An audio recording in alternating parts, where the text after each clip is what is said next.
Sa tuwing may sakuna, parang paulit-ulit na eksenang galing sa horror film, isang bangungot na ayaw matapos. Habang nilulunok ng baha ang mga bahay, may mga politiko namang biglang sumusulpot, nakangiti, may kasamang kamera, drone shot, at tarp na mas makapal pa sa hiya nila. Ang mga pumirma sa substandard na flood control projects, sila pa ngayon ang unang dumadating sa relief operations, kunwari tagapagligtas. Pero sa totoo lang, sila rin ang dahilan kung bakit tayo lumulubog sa problema. Pera nating lahat ang ginamit sa mga proyekto, pero pera rin nating lahat ang ginamit para iprint ang mukha nila sa mga kahon ng ayuda.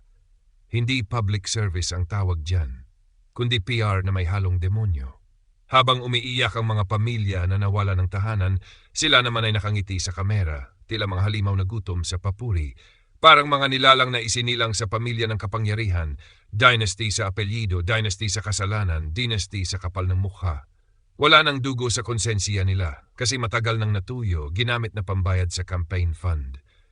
At sa bawat sako ng bigas na may logo ng kanilang pamilya, may kasamang laso ng kasinungalingan. Habang nag-aabot sila ng canned goods, tahimik namang tinatangay ng baha ang kinabukasan ng mga Pilipino.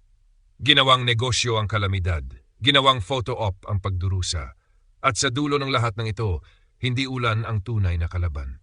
Ang tunay na delubyo ay hindi ang bagyo, hindi ang baha, kundi ang mga apelidong hindi nawawala sa balota. Ang mga tagapagligtas na sila rin pala ang dahilan ng ating pagkakalunod.